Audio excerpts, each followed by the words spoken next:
नमो विष्णुपादाय कृष्णप्रेष्ठाय भूतले श्रीमते भक्तिवेदांत स्वामिनिति नामिने। नमस्ते सारस्वते देवे गौरवाणी प्रचारिणे निर्विशेषा शून्यवादी पाश्चात्य देश तारिणे। जय श्री कृष्ण चैतन्य प्रभु नित्यानंदा श्री अद्वैत गदाधरा श्रीवासादि गौर भक्तवृंदा। हरे कृष्णा कृष्ण कृष्ण हरे हरे, हरे राम राम राम हरे हरे। ग्रंथ श्रीमद् भगवद गीता की जय और प्रभुपाद की जय। हमारा आज का विषय है ओवर थिंकिंग, हमारा पसंदीदा शत्रु। तो शत्रु है लेकिन हमको बहुत पसंद आता है ये, इसलिए इसका टाइटल ऐसा सेलेक्ट किया गया है, हमारा पसंदीदा शत्रु। तो आज हम चर्चा करेंगे भगवत गीता के आधार पर कि ये ओवर थिंकिंग क्या है, कैसे होती है। इसका उदाहरण है हमारे सामने प्रत्यक्ष अर्जुन, जिन्होंने थोड़ा सा ओवर थिंकिंग किया और फिर खुद ही उसमें फंस गए, लेकिन उन्होंने समझदारी का काम किया, भगवान का आश्रय लिया और उस लूप से, उस उलझन से बाहर निकले। सो ये पूरी चर्चा करेंगे आज। सो हमारा चर्चा का श्लोक है जहां अर्जुन की स्थिति का वर्णन हुआ है। 2.1। संजय ने कहा, करुणा से व्याप्त शोक युक्त अश्रुपूरित नेत्रों वाले अर्जुन को देखकर मधुसूदन कृष्ण ने ये शब्द कहे। सो अर्जुन की जो स्थिति यहाँ पे बताई गई है वो है करुणा से व्याप्त शोक युक्त अश्रुपूरित नेत्रों वाले। जो अर्जुन वीर योद्धा धनुष बाण लेकर युद्ध करने के लिए एकदम तत्पर थे, और अब उनकी स्थिति ऐसी हो गई है। इसके पहले वाले श्लोक में देखिए, पहले अध्याय के 46वें श्लोक में 1.46, 1.46 में हम देखते हैं,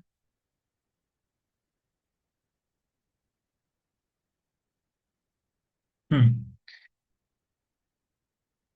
संजय ने कहा, युद्ध भूमि में इस प्रकार कहकर अर्जुन ने अपना धनुष तथा बाण एक और रख दिया और शोक संतप्त चित्त से रथ के आसन पर बैठ गया। तो अर्जुन की स्थिति हुई कैसे, ऐसा क्या कर दिया अर्जुन ने, राइट, कि अर्जुन को ऐसी परिस्थिति का सामना करना पड़ा।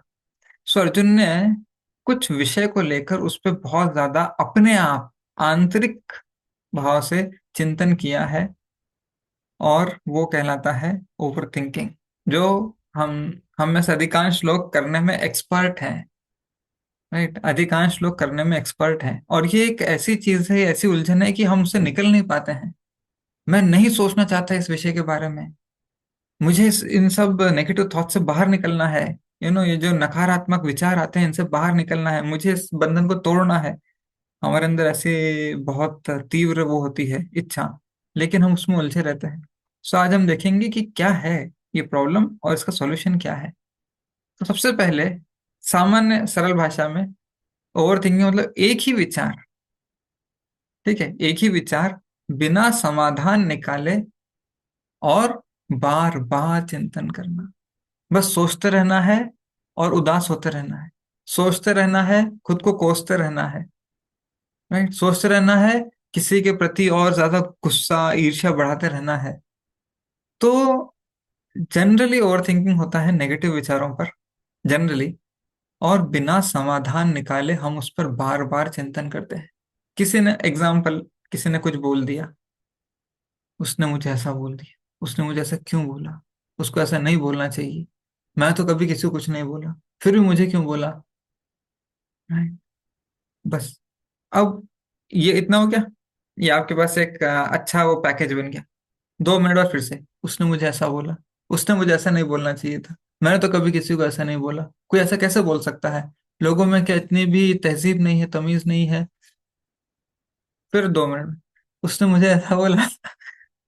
आप बोर नहीं होते, नहीं होते। जो ओवर थिंकिंग करने के एक्सपर्ट हैं, वो इस फील्ड में, जो इस कला में निपुण हैं, वो कभी बोर नहीं होते, लेकिन अंदर ही अंदर घुटते रहेंगे, खून जलता रहेगा, मन कलुषित होता रहेगा, करेक्ट, लेकिन वो बोर नहीं होंगे। अगर बोर होते तो तुरंत त्याग देते, अगर बोर होते तो तुरंत त्याग देते, तो त्यागते क्यों नहीं अगर इतना नेगेटिव है तो, राइट। सो अब हम इसके ऊपर थोड़ा सा डिस्कस करेंगे कि ये काम कैसे करता है और इसका असर क्या पड़ता है।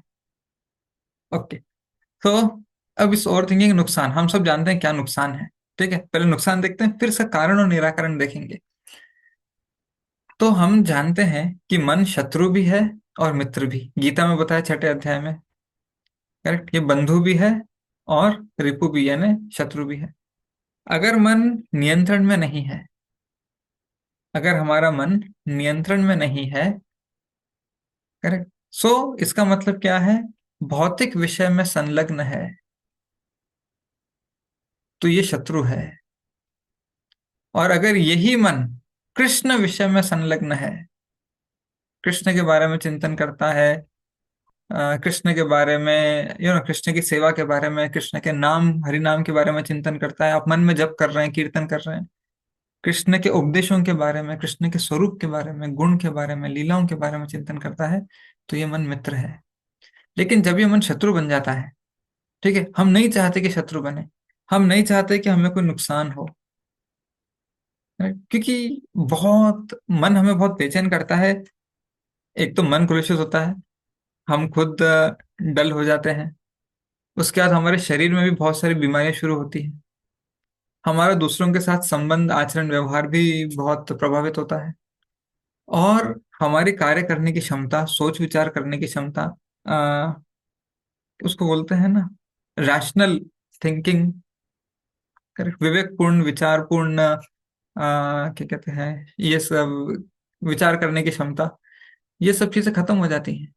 राइट।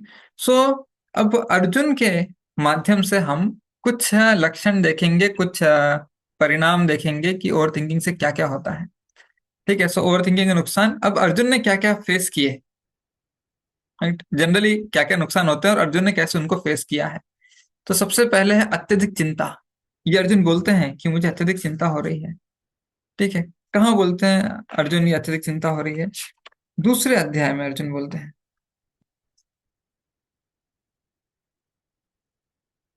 अर्जुन इस चिंता से अर्जुन इस चिंता से इतने ग्रसित हैं, राइट, कि वो बोल रहे हैं अब मेरे को जो शोक हो रहा है वो कोई भी इसको मिटा नहीं सकता। संस्कृत में ऐसे कुछ क्या कहते हैं, ज्ञानवर्धक बातें होती हैं। उसमें एक बड़ा इंटरेस्टिंग पॉइंट आता है, संस्कृत में आता है, उसको नीति शास्त्र बोलते हैं, या इस तरह के बोध, बोध वचन बोलते हैं, जैसे हम हमारे सामान्य भाषा में बोलते हैं ना, ज्ञानवर्धक कुछ वन लाइनर्स। तो एक बड़ा इंटरेस्टिंग श्लोक आता है संस्कृत में, चिंता चिता समाहि उक्ता, बिंदु मात्र विशेषता। चिंता जो है और चिता, दोनों सिमिलर सिमिलर हैं। अंतर क्या है? बिंदु मात्र विशेषता, सिर्फ चिंता में बिंदु है, चिता में बिंदु नहीं लगाते, तो चिंता और चिता समा उक्ता, एक जैसा बोला जाता है इनको। सजीवम, सजीवम मतलब जीवित व्यक्ति, जिसके अंदर जीवन है, सजीवम। दहती चिंता, जलाती है, जीवित व्यक्ति को ये चिंता जलाती है। निर्जीवम दहती चिता, निर्जीव व्यक्ति को चिता जलाती है। राइट, दोनों जलते हैं, चिंता से जीवित व्यक्ति जलता है, चिता से निर्जीव व्यक्ति जलता है, सिर्फ एक बिंदु का अंतर है, जलाने का काम दोनों करते हैं। अब अर्जुन को हो गई अत्यधिक चिंता। अब एक देखिए, इसमें बड़ा इंटरेस्टिंग श्लोक है 2.8।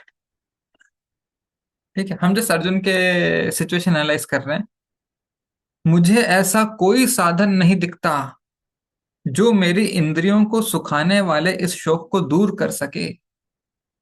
क्या सच में कोई साधन नहीं था? क्या सच में कोई साधन नहीं था अर्जुन को शोक से निकालने का? साधन तो था, लेकिन अर्जुन बता रहे मुझे कुछ नहीं दिखता ऐसा।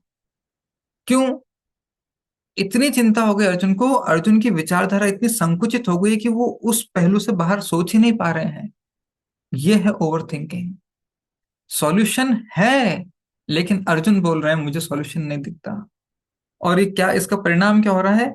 मेरी इंद्रियों को सुखाने वाला ये शोक है, मैं सूखा जा रहा हूं, कष्ट के मारे, दुख के मारे, दर्द के मारे। मुझे जला जला के सुखा दिया है अंदर से चिंता ने।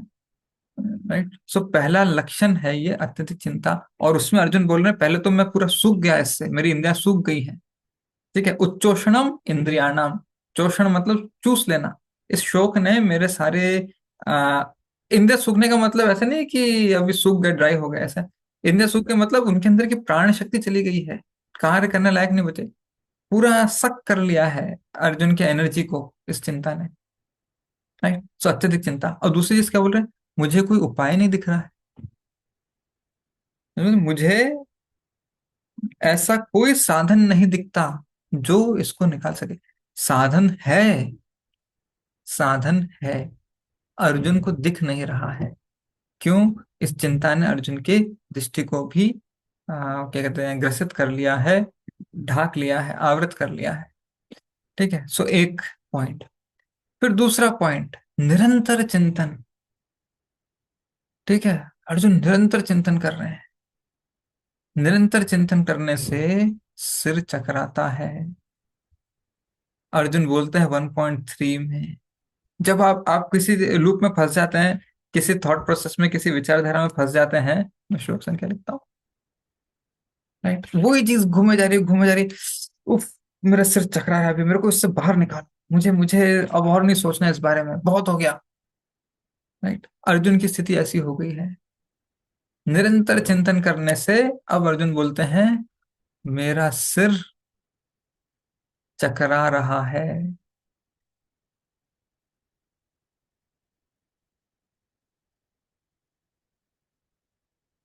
करेक्ट। देखिए 1.30।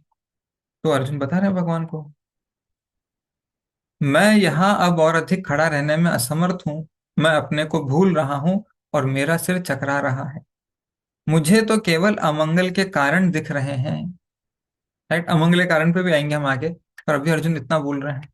सो ये हो जाती है जो अत्यधिक चिंतन करता है ऐसे व्यक्ति की परिस्थिति, यानी ओवर थिंकिंग करने वाले व्यक्ति की परिस्थिति। राइट, और जो करते हैं ना वो एक्सपीरियंस करते हैं। लेकिन प्रॉब्लम क्या है, मुझे ऐसा कोई साधन नहीं दिख रहा जो मुझे इससे निकाल सके। तो हम उस साधन की भी चर्चा करेंगे आज। ठीक है, अब नेक्स्ट पॉइंट पे आते हैं। निर्णय लेने में अक्षमता, इनकेपेबिलिटी। करेक्ट। अक्षमता मतलब इनकेपेबिलिटी, डिसीजन मेकिंग में इनकेपेबिलिटी आ जाती है। अर्जुन बोल रहे हैं मुझे कुछ समझ नहीं आ रहा है।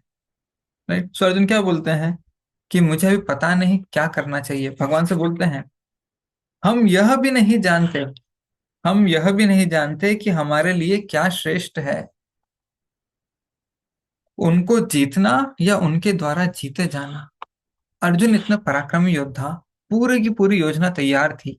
आप देखिए सिर्फ ओवर थिंकिंग ने कितना बड़ा नुकसान किया अर्जुन के लिए। पूरी योजना तैयार थी। ठीक है, युद्ध होगा, युद्ध का ये परिणाम होगा। उसके बाद आगे का कार्यकाल कैसे संभालेंगे युधिष्ठिर महाराज और पांडव, और फिर किससे धर्म की स्थापना होगी, भगवान का क्या प्रयोजन है, और अर्जुन का उसमें क्या रोल है। अर्जुन युद्ध के लिए आए हैं, कितनी तैयारी से आए हैं, कितने क्या कहते हैं स्ट्रैटेजी बनाई है। वो बोलते हैं ना दुर्योधन व्यूह रचना कितनी अच्छी की है। उसके बाद जो योजना बनाई है युद्ध की, अर्जुन इतने पराक्रमी धनुष बाण लेके तैयार है, रथ पे आसीन है।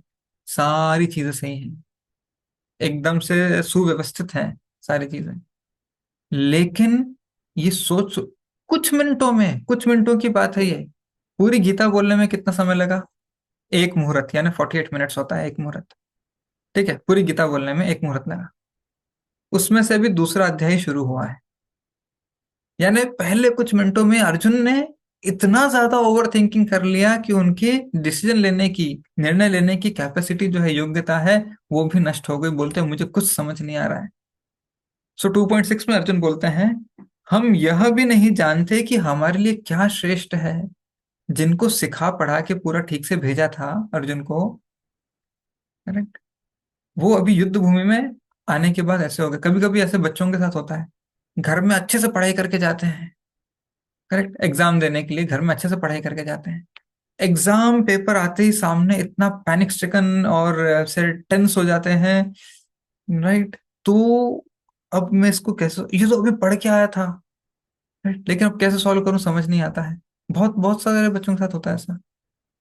तो वो वहां पे उनको तो ओवर थिंकिंग का टाइम नहीं मिलता, लेकिन अर्जुन की सेम स्थिति आई है, अनिर्णायकता की स्थिति आई है ओवर थिंकिंग से।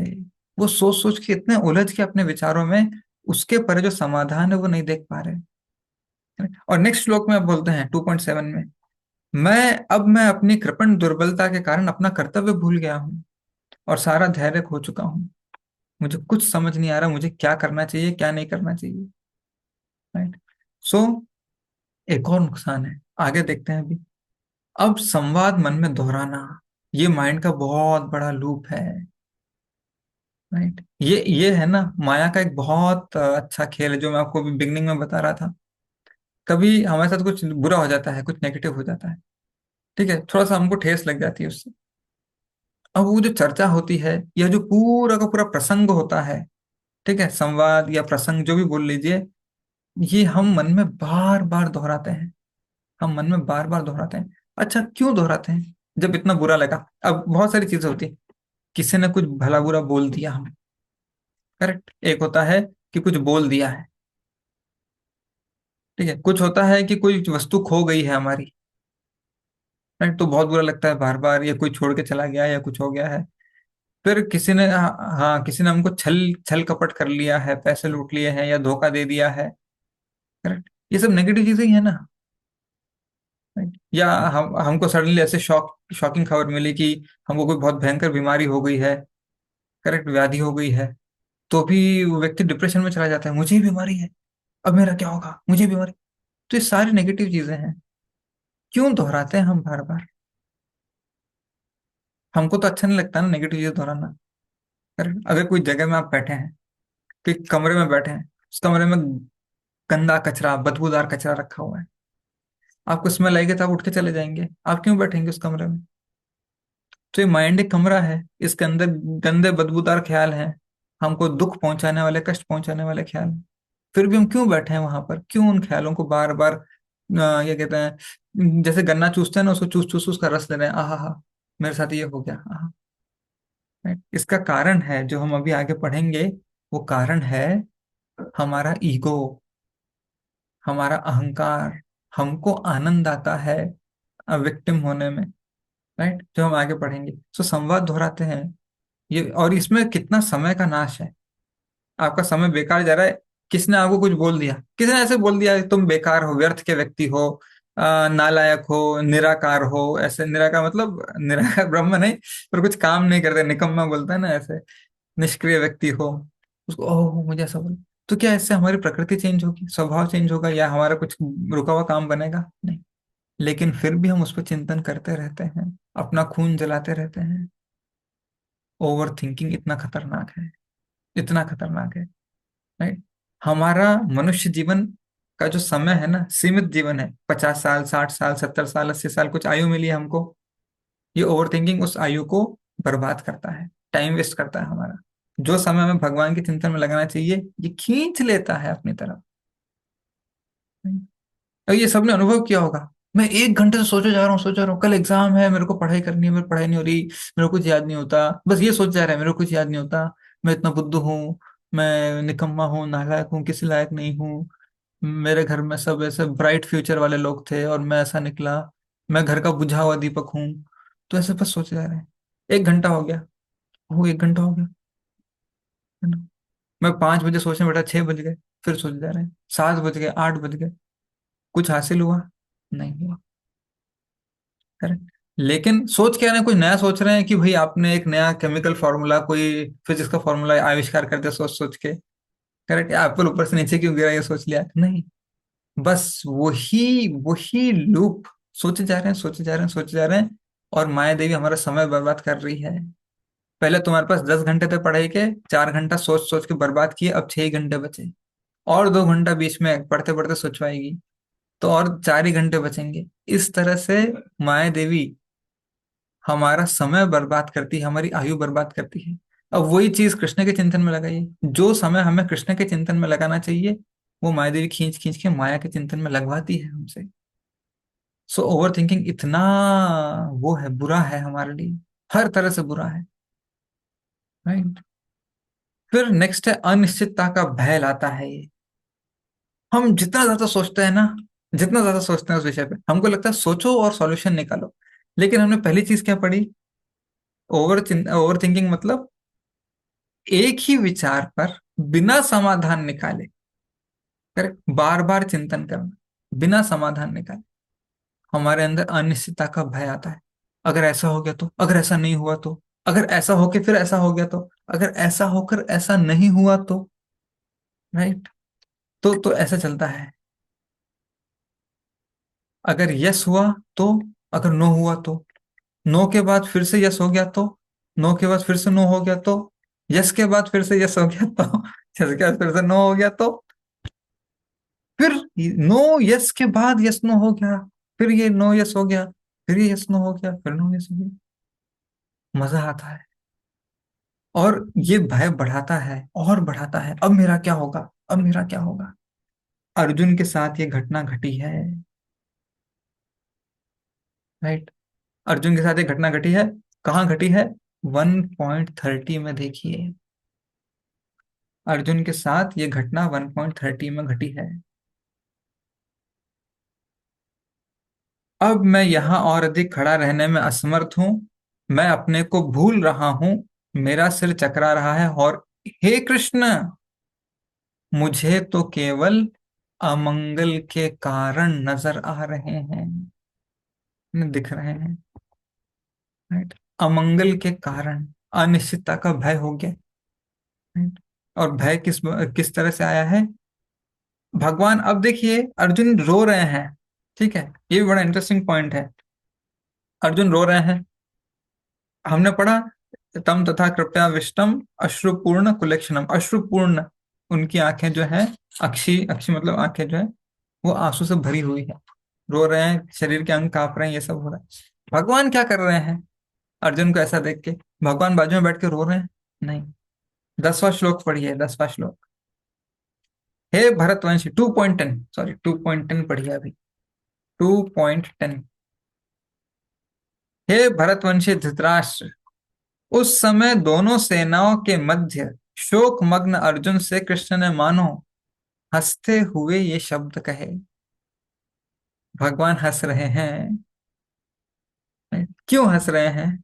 अर्जुन तुम ओवर थिंक कर रहे हो। आगे क्या बोलते हैं भगवान, नेक्स्ट श्लोक में देखिए। श्री भगवान ने कहा, तुम पांडित्यपूर्ण वचन कहते हुए उनके लिए शोक कर रहे हो जो शोक करने के योग्य नहीं है। जो विद्वान होते हैं वे न तो जीवित के लिए न ही मृत के लिए शोक करते हैं।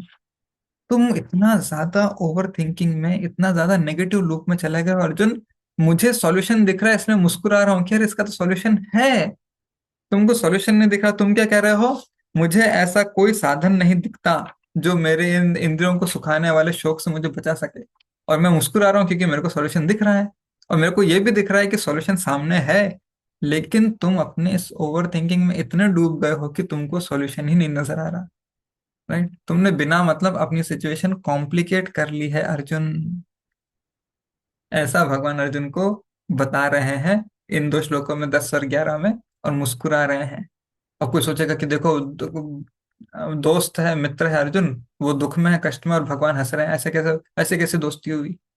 भगवान इसलिए हंस रहे हैं कि तुम जबरदस्ती, जबरदस्ती भय में, शोक में, चिंता में, और क्या कहते हैं इसमें, शारीरिक कंपन में, इनमें फंस गए हो बिना मतलब, राइट। इसकी जरूरत नहीं थी, राइट। ओके, फिर नेक्स्ट पॉइंट, शारीरिक कष्ट। शारीरिक कष्ट की तो अच्छी लिस्ट दी है अर्जुन ने, क्या क्या हुआ है अर्जुन के साथ शारीरिक कष्टों में, राइट। जस्ट एक 28-29। अर्जुन ने कहा, हे कृष्ण, इस प्रकार युद्ध की इच्छा रखने वाले अपने मित्रों तथा संबंधियों को अपने समक्ष उपस्थित देखकर मेरे शरीर के अंग कांप रहे हैं और मेरा मुंह सूखा जा रहा है। सो अर्जुन बोलते हैं शरीर के अंग यानी कांप कांप रहे, अर्जुन कांप रहे हैं।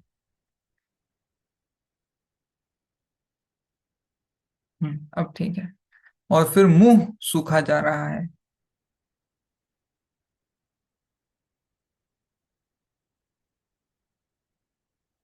ठीक है, ये सब हो रहा है अर्जुन के साथ। नेक्स्ट, मेरा सारा सारा शरीर, सो कांप कौन कौन रहा है? अंग कांप रहे हैं और पूरा का पूरा शरीर भी कांप रहा है, ठीक है, वे तुष्ट शरीर में। फिर रोंगटे खड़े हो रहे हैं, गांडीव धनुष हाथ से सरक रहा है। सो रोंगटे खड़े हो रहे हैं अर्जुन के। फिर धनुष सरक रहा है।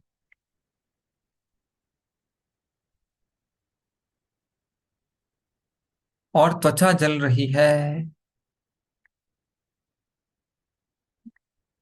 इतनी सारी चीजें हो रही हैं। क्यों? क्योंकि अब अर्जुन, देखिए अगर अर्जुन सोचते ऐसा है, अगर अर्जुन सोचते कृष्ण मुझे इतने सारे विचार आ रहे हैं, इस पे ज्यादा सोचूं कि नहीं सोचूं, भगवान बोलते रुक जाओ मत सोचो, अपन सॉल्यूशन निकालते हैं। अर्जुन ने क्या किया है? अर्जुन, प्रॉब्लम ये हुई है, अर्जुन ने भगवान से सलाह मशवरा नहीं किया। खुद ही पूरे के पूरे प्रोग्राम को अपने ऊपर ले लिया। खुद ही सोचने लग गए। खुद ही आंसू बहने लग गए। खुद ही क्या कहते हैं, शरीर कांपने लग गया, मुंह सूखने लग गया, रोंगटे खड़े हो गए, त्वचा जलने लग गई। सब कुछ अपने आप खुद ही ले लिया अपने ऊपर, और फिर ये सब परिणाम है। राइट। सो अर्जुन को करना क्या चाहिए था? भगवान से सलाह मशवरा करना चाहिए था। ठीक है, उस पर हम आगे अभी क्या कहते हैं, चर्चा करेंगे।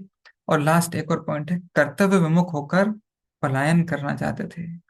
सो अर्जुन बोलते हैं, ये 2.9 में बोलते हैं, न योत्से इति गोविंदम।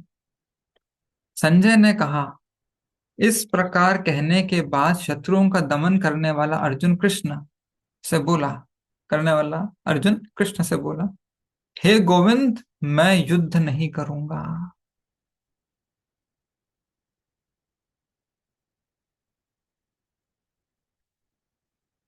ओवर थिंकिंग का ये एक और बहुत बड़ा डेंजर है, वो हमको ऐसे लूप में फंसाता है जहां हम बहुत नेगेटिव, अपने अपने क्षमता, योग्यता, अपना पर्पस, लक्ष्य सब भूल जाते हैं।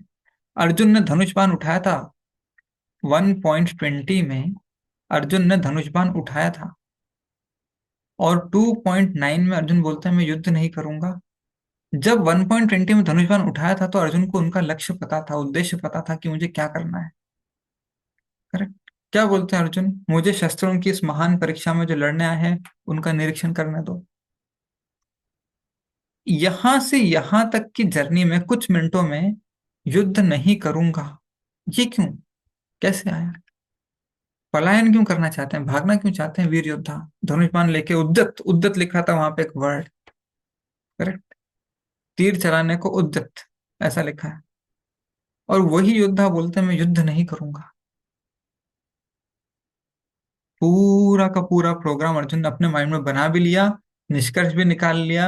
अर्जुन, अर्जुन ही वकालत कर रहे हैं। अर्जुन ही कटघरे में भी खड़े हैं। अर्जुन ही उसका निर्णय भी दे रहे हैं। अर्जुन ने पूरा case, one person one man show, single handedly पूरा केस लड़ा। 2.9 में अर्जुन ने बोला मैं युद्ध नहीं करूंगा। 2.9 में भगवान ने हंसते हुए अर्जुन को उपदेश दिया। भगवान हंसने लगे, ये क्या प्रोग्राम चला दिया अर्जुन।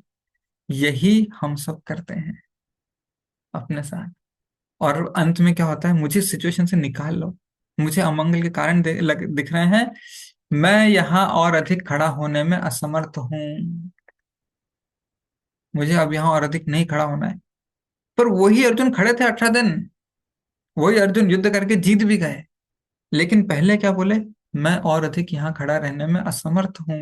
क्यों? मैंने सोच सोच के अपनी हालत ऐसी कर ली है कि जिसके अंदर युद्ध जीतने की क्षमता थी, जिसने युद्ध जीत के दिखा दिया, ओवर थिंकिंग की वजह से मैं युद्ध नहीं करूंगा, मैं यहाँ खड़ा रहने में असमर्थ हूँ, मेरा सिर चकरा रहा है, मैं यहाँ से जाऊंगा कृष्ण। अर्जुन बोलते हैं। करेक्ट। अर्जुन का प्लान था कि मैं युद्ध नहीं करूंगा, तो भीख मांग कर खाना अच्छा है, अर्जुन बोल रहे हैं ऐसा 2.5 में। ऐसे महापुरुषों को जो मेरे गुरु हैं, उन्हें मारकर जीने की अपेक्षा इस संसार में भीख मांग कर खाना अच्छा है। ये अर्जुन ने योजना बनाई कि मैं भीख मांग कर खाऊंगा। राइट। ये होता है ओवर थिंकिंग का नतीजा, एक ग्लोरियस विक्टोरियस वॉरियर। ठीक है, अब भीख मांगने के विचार में आ गए हैं। जिनको इस संसार को शासन करके धर्म की स्थापना करनी है, अब वो सोच रहे हैं कि मैं दर दर जाके भीख मांगू, भिक्षा मांग के खाऊं। तो ऐसी स्थिति हो जाती है हमारी। राइट। अब एक इम्पॉर्टेंट पॉइंट है कि ये ओवर थिंकिंग होता क्यों है, इसका कारण क्या है। ठीक है। देखिए, दोष ओवर थिंकिंग का दोष है ना, कभी भी एक है हम। ठीक है, ये है मिस्टर ए, ये है मिस्टर बी। अब मिस्टर ए मतलब हम हमारी चर्चा कर रहे हैं। मिस्टर बी मतलब कोई भी अन्य व्यक्ति है, कोई भी व्यक्ति है, उसको पकड़ लीजिए, रैंडम व्यक्ति। ठीक है, आप किसी को भी इमेजिन कर लीजिए, जिसको आपको इमेजिन करना है। मिस्टर बी ने मिस्टर ए को कुछ बोल दिया, कुछ कर दिया। ठीक है, यानी हम कुछ कर दिया, अब हम क्या करते हैं? ओवर थिंकिंग करने लग जाते हैं इस पूरे विषय में। राइट।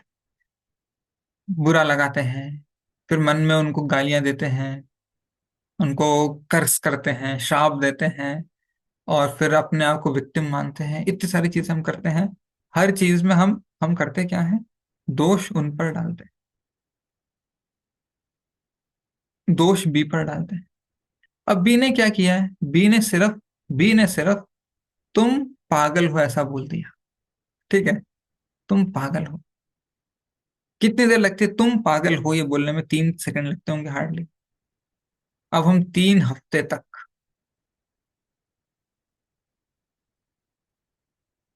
इसको लेके सिर में घुमा रहे हैं और दोष डाल रहे हैं बी पे। बी ने तो सिर्फ 3 सेकंड की चिंगारी डाली थी, उसको 3 हफ्ते तक दहकती हुई आग आपने बनाया है। दोष बी पे नहीं आना चाहिए, दोष ए पर ही यानी हम पर आना चाहिए। क्यों हमने उसको पकड़ के रखा? या तो आप बदले में छोटे बच्चे कैसे होते हैं? बी ने ए को बोल दिया तू पागल है, तो छोटे बच्चे कैसे होते हैं स्कूल में? नन्हे नन्हे बच्चे, जो बोलता है वही होता है, वो बोल के खत्म कर देते हैं। वो ओवर थिंकिंग नहीं करते, घर जाते उसने मुझे पागल बोला, उसने मुझे ऐसा। क्यों? अब उनके पास खाली दिमाग है, अब उसमें कृष्ण का चिंतन कर सकते हैं। ये हम है, अब हम में और छोटे बच्चों में अंतर क्या है?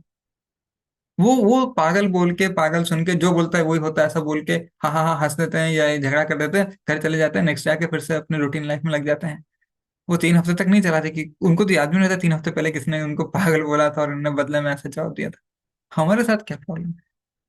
हमारे साथ प्रॉब्लम है ईगो।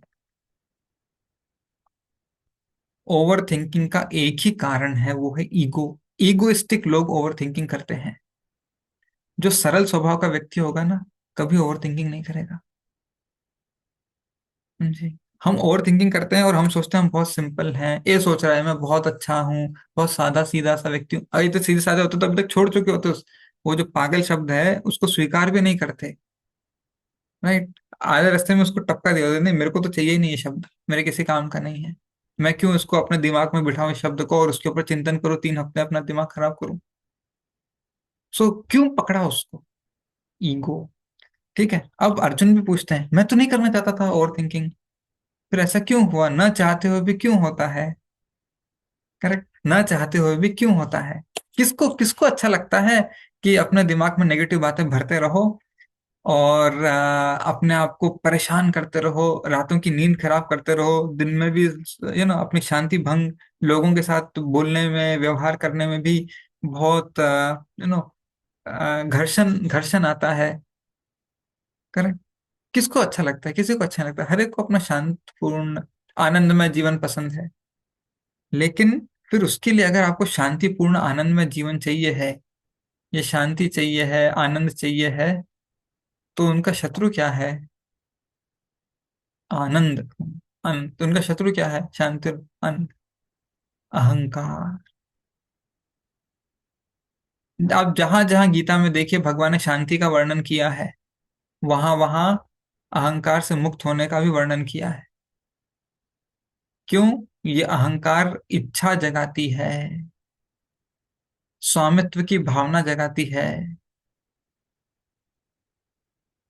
स्वामित्व की भावना जगाती है, हमारे अंदर भोक्ता यानी हम आनंद उठाएंगे, ऐसी ये सारी की सारी चीजें रजोगुण से आती हैं। सो जो जितना बुरा फील करता है, जिसको जितना हर्ट होता है, उसके अंदर उतना ज्यादा रजोगुण है। जिसको जितना ज्यादा हर्ट होता है ना किसी बात का, ठेस लगती है ना जितनी ज्यादा किसी की बात की, हमारे अंदर उतना ज्यादा रजोगुण है, उतना ज्यादा अहंकार है हमारे अंदर उतना ईगो है। सो गुणों के प्रभाव से, बेसिकली गुणों के प्रभाव से, राइट, जो गुणों का प्रभाव है उसके कारण हम ओवर थिंकिंग करते हैं। क्यों? क्योंकि हम जितने ज्यादा आसक्त होंगे ना अपने अहंकार से, अहंकार से आसक्त होने का मतलब क्या है? अभी अहंकार से आसक्त होने का मतलब, मेरी मर्जी से चलनी चाहिए दुनिया,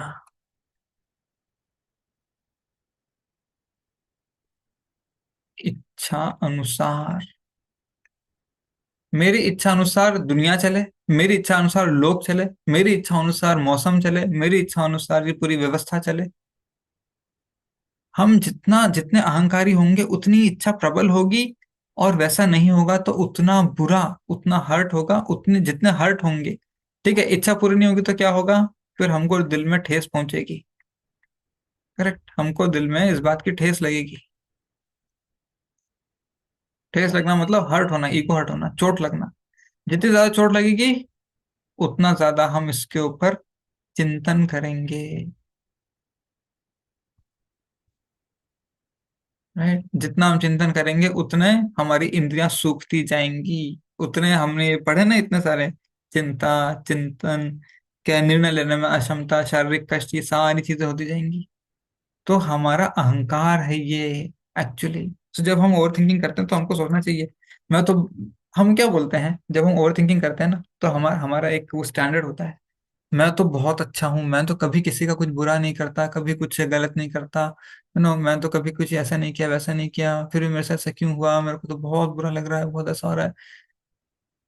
हमारे अंदर कितना ईगो है। ठीक है, हम भले किसी का बुरा नहीं करते, लेकिन लेकिन हम कितने भौतिकवादी हैं, कितने भौतिकता से आसक्त हैं। और हम बुरा नहीं करते इसलिए नहीं करते, या तो हमको डर है कि पाप लगेगा या पकड़े जाएंगे।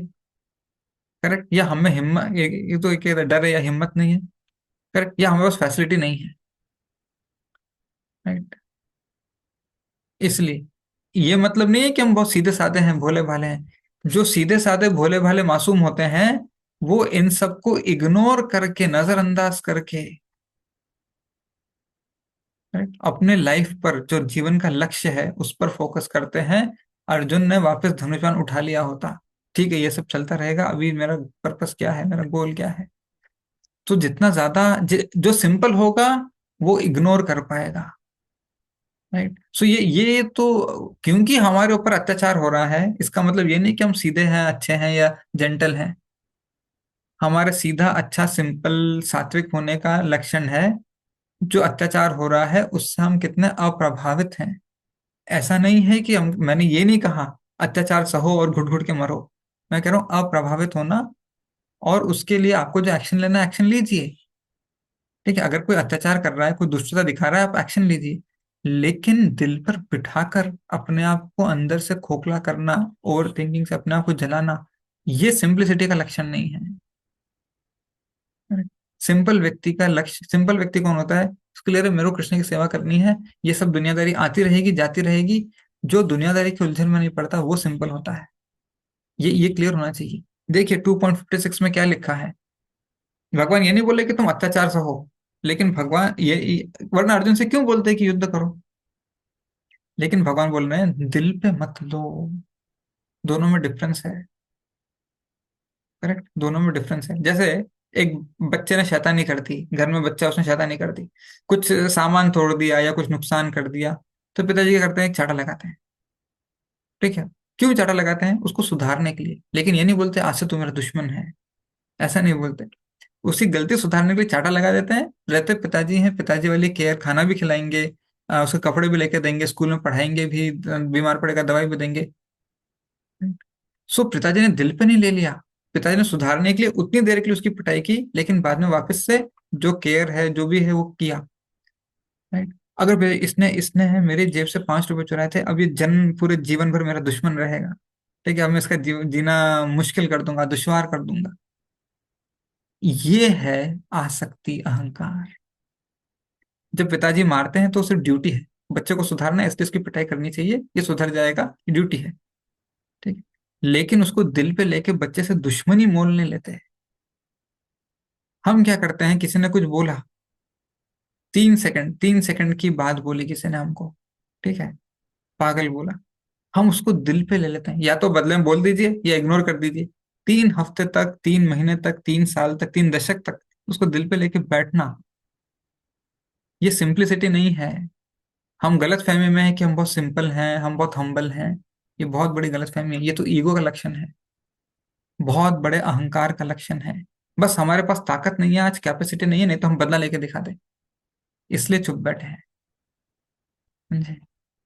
सो इस तरह से हमको ये चीज समझ नहीं, तो भगवान बोलते हैं 2.56 में। उसके बाद नेक्स्ट पॉइंट पे जाएंगे। हम्म। बड़ा इंटरेस्टिंग श्लोक है। स्थित प्रज्ञा, जो त्रय तापों के होने पर भी मन में विचलित नहीं होता। त्रय तापों के होने पर भी मन में विचलित नहीं होता। ये विचलित होने वाली बात बहुत इंपॉर्टेंट है। हम डिस्टर्ब नहीं होंगे। ठीक है, हम डिस्टर्ब नहीं होंगे। जो एक्शन लेना एक्शन लीजिए, छोड़ना तो छोड़ दीजिए, इग्नोर करना इग्नोर कीजिए। मन पे लेके बैठना मतलब मिथ्या अहंकार का लक्षण है। हमको इससे बचना चाहिए। राइट? और दूसरी चीज, ये मन कृष्ण के चिंतन के लिए बना है। अपने जो जो जिनको ठेस लगती है, जो ओवर थिंकर्स है ना, वो क्या सोचते हैं? वो हमेशा अपने बारे में सोचते हैं। बहुत सेल्फ सेंट्रिक होते हैं। मेरे साथ ऐसा क्यों? मैंने तो किसी का कुछ नहीं बिगाड़ा था। मैं तो हमेशा अच्छे से रहता हूँ। वो मेरे साथ ऐसा कैसे कर सकता है? मैं। तो आप बताइए फिर मिथ्या अहंकार से कैसे मुक्त हुआ कोई व्यक्ति? कैसे आप बोल सकते हैं कि मैं तो बहुत सीधा साधा सिंपल हूँ? पूरा सेल्फ सेंट्रिक है। करेक्ट, पूरा सेल्फ सेंट्रिक है। Right? इसलिए जो मन को इस तरह से स्वतंत्र रखता है, स्वच्छ रखता है, फ्री रखता है, कहते हैं साफ रखता है, अनअटैच्ड, अनासक्त रखता है ऐसे विषयों से, वही कृष्ण का चिंतन कर सकता है। उसको बोलते हैं सरल सीधा साधा जीवन, सीधा साधा व्यक्ति। जो आया वो भी ठीक, जो गया वो भी ठीक, अच्छा है तो भी ठीक, बुरा है तो भी ठीक। इसको बोलते हैं सीधा साधा व्यक्ति। राइट? सो क्या है वो कारण? रजोगुण है। हमारे ओवर थिंकिंग का कारण है रजोगुण। चलिए, अब कैसे इसको सॉल्व किया जाए? अर्जुन ने क्या किया? ठीक है, ओवर थिंकिंग का समाधान अब अर्जुन ने क्या किया? अपने आप को इस मुश्किल से, इस कठिनाई से निकालने के लिए अर्जुन ने बहुत समझदारी का काम किया, भगवान की शरण ले ली। राइट? लेकिन अब भगवान ने अलग अलग जगह गीता में बहुत सारी चीजें बताई हैं। अभी हमने पता किया, हमको ये पता चला ओवर थिंकिंग क्यों आता है, मिथ्या अहंकार से आता है। और मिथ्या अहंकार से, और उसका कारण है रजोगुण। सबसे पहला समाधान का पहला पॉइंट क्या है? साधना करनी चाहिए। 16 माला हरे कृष्ण महामंत्र। इसके बिना हम गुणों से ऊपर नहीं उठ सकते। अब भगवान कृष्ण क्या बोलते हैं 14 चैप्टर में? 14 चैप्टर श्लोका नंबर थिंक 26 में आता है,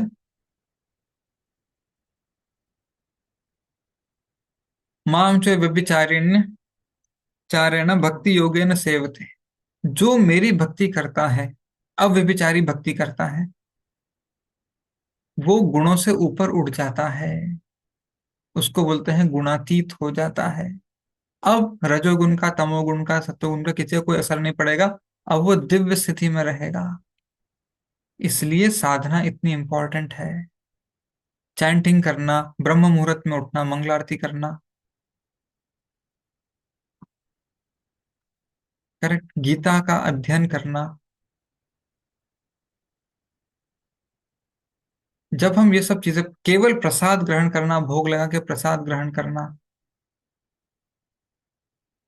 जब हम ये चीजें करते हैं, तो हमारे मन से रजोगुण तमोगुण के जो भाव हैं, ये सब निकलते हैं। हमारे मन में स्पष्टता आती है, शुद्धता आती है। जब ऐसी शुद्धता और ऐसी चीजें जब हमारे मन में आती हैं, यानी स्पष्टता, शुद्धता, क्लैरिटी, करेक्ट, वैराग्य, तब हमारा मन ऐसे तुच्छ विषय, किसी ने सिर्फ पागल बोल दिया, ऐसे विषय को भी बहुत इजीली हैंडल कर सकता है। कठिन से कठिन विषय वस्तु को भी बहुत इजीली हैंडल कर सकता है। मैं अभी आपको पढ़ के सुनाता हूँ, कठिन से कठिन वस्तु को हैंडल करने के लिए कैसे ये मन हमको सहायक होता है। छठे अध्याय में भगवान कृष्ण बताते हैं कि जिसने आध्यात्मिक जीवन की इस अनुभूति को प्राप्त कर लिया है, करेक्ट, जो आध्यात्मिक जीवन की सिद्धि को प्राप्त कर लिया है, ऐसी स्थिति पाकर, यह छठे अध्याय का 20वां से 23वां श्लोक, ऐसी स्थिति को पाकर मनुष्य बड़ी से बड़ी कठिनाई में भी विचलित नहीं होता। छोटा छोटा पागल बोल दिया, उसमें भी डिस्टर्ब नहीं होगा, बड़ी से बड़ी कठिनाई में भी डिस्टर्ब नहीं होगा। साधना में इतनी पावर होती है। अब क्या है वो बड़ी से बड़ी कठिनाई? देखिए, कृष्ण भावनामृत में दिव्य सुख भोगता है। मैं इसका तात्पर्य पढ़ रहा हूं। वह दुर्घटनाओं, रोगों, अभावों और यहाँ तक कि अपने प्रियजनों की मृत्यु जैसी आपातकालीन घटनाओं के प्रति भी निरपेक्ष रहता है। सो ओवर थिंकिंग से बाहर निकल सकते हैं हम, अगर माइंड को कंट्रोल कर लिया, माइंड को पवित्र कर लिया, मित्र बना लिया, तो ओवर थिंकिंग से बाहर निकल सकते हैं। पहला अंग है उसके लिए साधना करना, मोस्ट इंपॉर्टेंट। ठीक है। 16 माला, 16 माला ही आपको गुणातीत बना सकती है। उससे कम कुछ भी करेंगे लाभ तो मिलेगा, लेकिन गुणातीत नहीं होंगे, गुणों से, माया से मुक्ति नहीं मिलेगी। फिर नेक्स्ट पॉइंट है भक्तों का संग करें। ये बड़ा इंपॉर्टेंट है, भक्तों का संग करना। राइट। जब भक्तों का संग करते हैं, आपका मन है ना, एक पैटर्न में सोचता रहता, सोचता रहता, सोचता रहता है। जैसे ही भक्तों का संग करते हैं, वो कृष्ण संबंधित विचार आपके मन में डाल देते हैं, और जो आप सोच रहे हैं तुरंत उसके लिए कोई आध्यात्मिक समाधान देते हैं।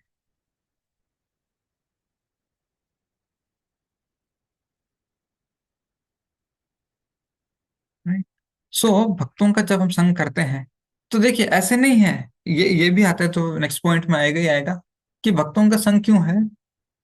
सॉल्यूशन ढूंढने के लिए। जब आप भक्तों का संग करते हैं तो आपको गीता से दृष्टिकोण देंगे। राइट। जैसे अभी अर्जुन ने क्या किया है, भगवान कृष्ण के पास जाके बोला है कि मुझे कुछ समझ नहीं आ रहा है भगवान, मैं आपके पास आ गया हूँ, आप सॉल्यूशन दीजिए, तो तुरंत भगवान ने सॉल्यूशन दिया।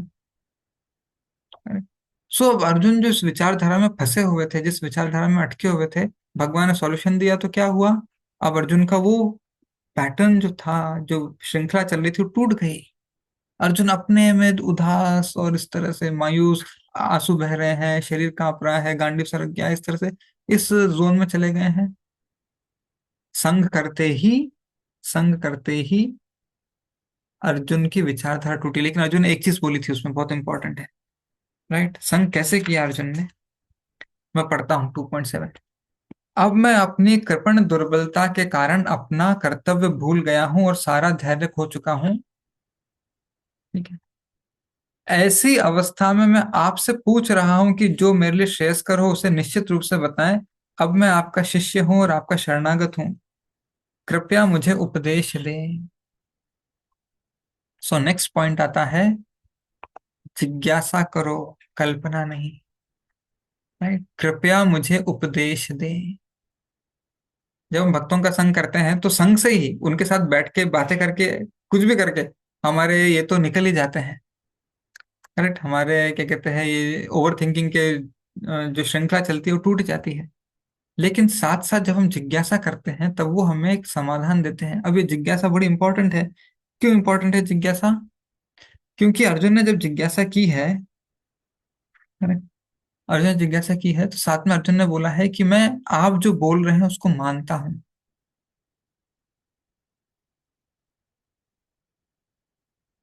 जो लोग, देखिए ऐसे लोग होते हैं जो भक्तों का संग करते हैं। अभी मैं आपको दो केस बताता हूँ। Case number A, over thinking करते हैं और भक्तों के संग में जाते हैं। भक्तों के संग में जाके क्या करेंगे, अपना दुख सुनाएंगे। ठीक है। ए ने अपना पूरा दुख बी को सुनाया, बी ने क्या किया, इसका सॉल्यूशन दिया ए को। ये लेगा नहीं सॉल्यूशन। क्यों? सॉल्यूशन मिल गया तो प्रॉब्लम सॉल्व होगी, प्रॉब्लम सॉल्व होगी तो क्या होगा, अगर आपकी प्रॉब्लम सॉल्व हो गई तो फिर आप आगे दुख दर्द सुना ही नहीं सकते। अरे ये तो कोई दुख की बात ही नहीं थी। अब मैं दुख दर्द सुना सुना के लोगों से प्रशंसा, सहानुभूति, सपोर्ट, करेक्ट, हामी, हाँ में हाँ मिलाओ मेरी, ये सब बटोर रहा था। Correct? अब मैं जिस चीज पे रो रहा था वो तो रोने लायक चीज ही नहीं है। अब मैं किस कॉन्फिडेंस से जाऊं लोगों से, अपने लिए सपोर्ट ढूंढूं, सहानुभूति ढूंढूं, विक्टिम कार्ड प्ले करके, देखो मेरे साथ ऐसा हुआ, तुम लोग मेरी तारीफ करो कि हाँ मैं बहुत अच्छा हूँ, मेरे साथ ऐसा नहीं होना चाहिए था। हाँ हाँ हाँ। अब तो ये रोने वाली बात ही नहीं बची। अब मैं किससे जाके सपोर्ट मांगू? तो एक कैटेगरी ऐसी होती है, एक कैटेगरी ऐसी होती है जो दुख दर्द सुनाती है, सॉल्यूशन नहीं लेती। क्यों सॉल्यूशन नहीं लेती? क्योंकि उनको सॉल्यूशन नहीं चाहिए है, उनको तो सहानुभूति चाहिए थी। लेकिन ये भक्त तो सहानुभूति देने के लिए रेडी नहीं है। भगवान ने अर्जुन को सहानुभूति नहीं दी, इसलिए अर्जुन ठीक हो पाए। हम सहानुभूति ढूंढना चाहते हैं, इसलिए हम ठीक नहीं हो पाते। भगवान तो हंस के अर्जुन को बोल रहे हैं, तुम तो ऐसी बातें कर रहे हो, पंडितों जैसी बातें कर रहे हो, हरकतें तो पंडितों जैसी है ही नहीं तुम्हारी। अशोचन अन्वशोचस्वम प्रज्ञा, प्रज्ञा मतलब ज्ञानी लोग, वादाम से भाषते, ऐसे ऐसी बातें कर रहे हो तुम अर्जुन, तुम्हारी हरकतें तो वैसी है ही नहीं। अगर भगवान बोलते हाँ अर्जुन तुम भी सही बोल रहे हो, I support you, I am with you, correct, तो फिर अर्जुन कहाँ कहाँ निकल पाते इससे। भगवान ने हिलाया अर्जुन को। सो हमको जिज्ञासा करनी है सुधरने के लिए, हमको जिज्ञासा करनी है इससे उबरने के लिए, ये अर्जुन ने किया। अब मैं आपसे पूछ रहा हूं जो मेरे लिए श्रेयस्कर हो, मेरे लिए श्रेयस्कर हो, ये जिज्ञासा करनी है। ये जिज्ञासा नहीं करनी मैंने सही किया ना, वो गलत है ना, वो व्यक्ति गलत है ना, करेक्ट है ना, हाँ वो पापी है ना, दुराचारी है ना, भगवान उसको पनिश करेंगे ना, हाँ हाँ अब अच्छा लग रहा है। ये जिज्ञासा नहीं कर रहे अर्जुन। आप निश्चित रूप से बताइए मेरे लिए क्या श्रेयस्कर है, मैं वो फॉलो करूंगा। ठीक है।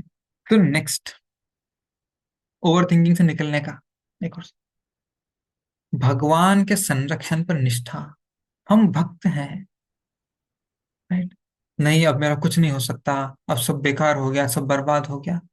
भगवान कृष्ण ने कितनी बार गीता में बोला है कि मैं, आई विल प्रोटेक्ट यू, मैं तुम्हारी रक्षा करूंगा, करेक्ट, मेरी कृपा से तुम लांग जाओगे, सारे अवरोध लांग जाओगे अर्जुन, करेक्ट, मैं तुम्हारा सूरज हूँ, सूरज मतलब परम शुभ चिंतक हूँ, तुम्हारा ही नहीं सारे जीवों का परम शुभ चिंतक हूँ, परम पिता हूँ, योगक्षेमम वहां में हम, मैं सबको संभाल लूंगा, जो जो कमी है उसको पूरा करूंगा, और जो है उसकी रक्षा करूंगा, करेक्ट, मैं तुमको तुम्हारे सारे पापों से मोक्ष दिलाऊंगा।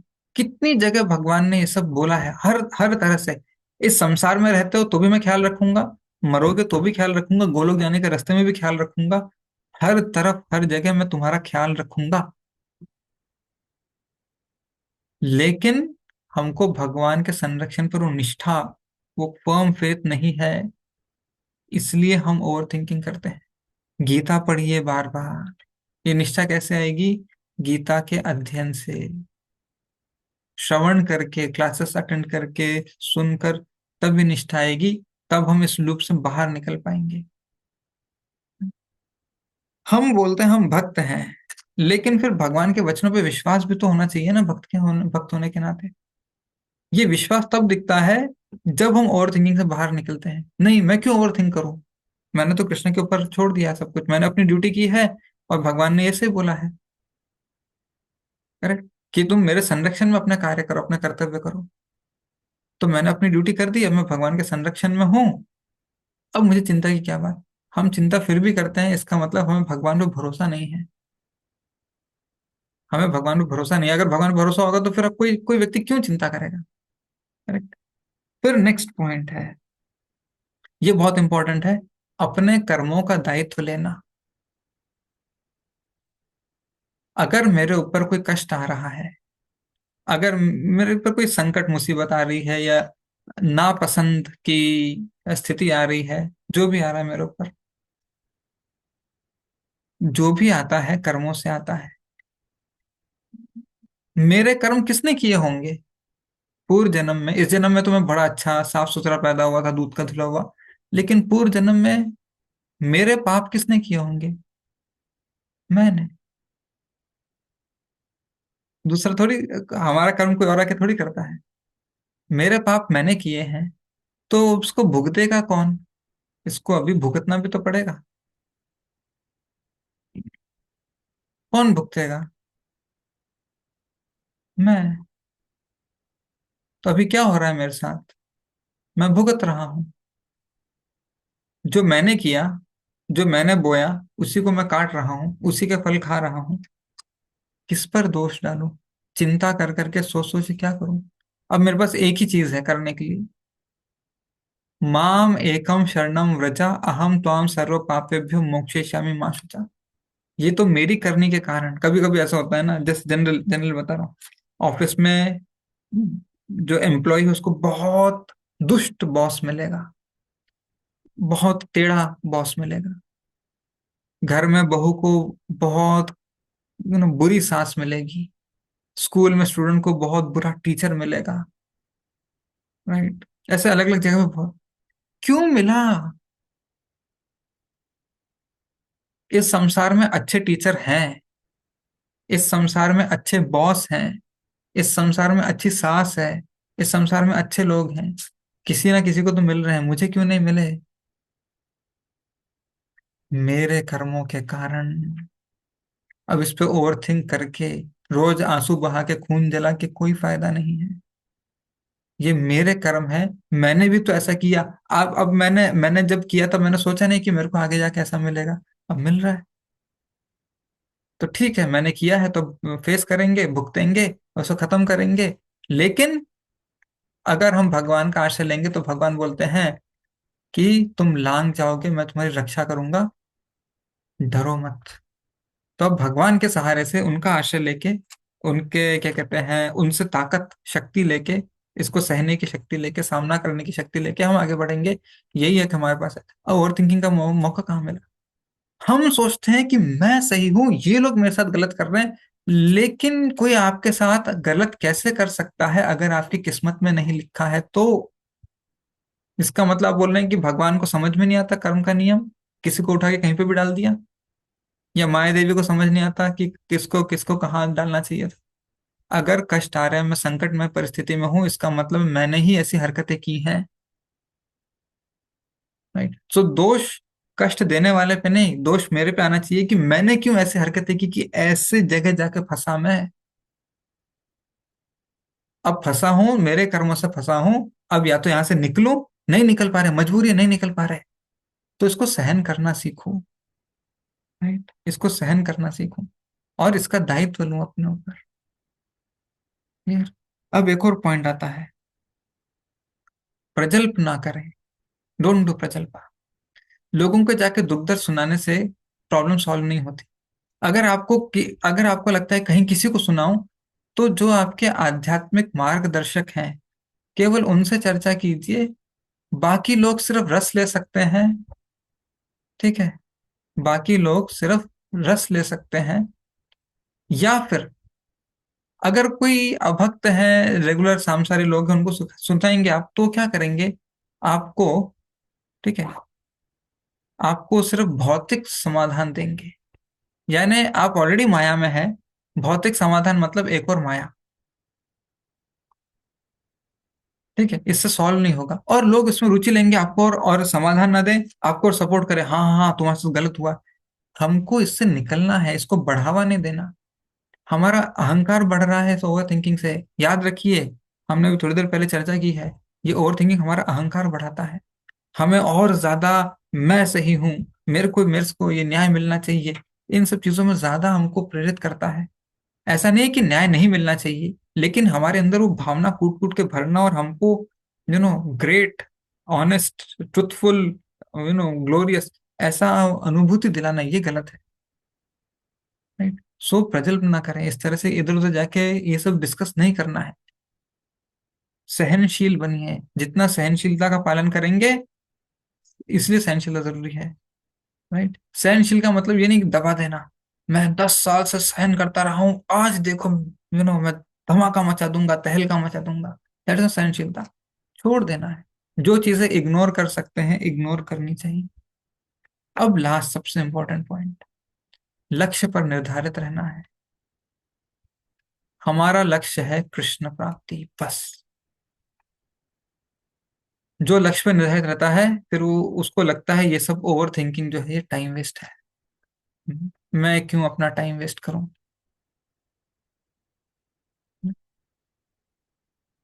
मेरे मेरे लक्ष्य कृष्ण है। जहां जरूरत है वहां पे कदम उठाइए। जो भी चाहिए आपको, न्याय चाहिए, व्यवस्था चाहिए, उसके लिए कदम उठाइए। लेकिन मन कृष्ण में ही लगा होना चाहिए। हम चर्चा न्याय की, कानून की, इसकी नहीं कर रहे, हम चर्चा कर रहे हैं ओवर थिंकिंग कहाँ होता है, मन में होता है। इस मन को कृष्ण में लगाए रखने की चर्चा कर रहे हैं। राइट? सो जो अपने लक्ष्य पर निर्धारित है कि मेरा इतना, मैं पिछले 4 घंटे से सोचे जा रहा हूँ, उसने मुझे पागल क्यों बोला? ये 4 घंटे सोचने से मेरे गोलोक जाने का रास्ता कैसे बढ़ेगा? कैसे और पक्का होगा मेरा गोलोक जाने का, और कैसे कंफर्म होगा? नहीं होगा। तो मैं क्यों सोच रहा हूँ? तो मैं क्यों सोच रहा हूँ? मैं इस घुटन में, इस चिंतन में जा जाकर, मेरा जीवन का असली लक्ष्य है राइट, वो प्राप्त नहीं हो रहा तो मैं क्यों सोच रहा हूँ। जब व्यक्ति इस तरह से लक्ष्य पर केंद्रित होता है, तब वो इन सब झंझटों से बच जाता है। राइट, और अर्जुन को ये समझ में आ गया, अर्जुन बोलते हैं मेरा मोह नष्ट हो गया है कृष्ण। ठीक है, सो विल स्टॉप हियर। ग्रंथ श्रीमद् भगवद गीता की जय। श्रील प्रभुपाद की जय।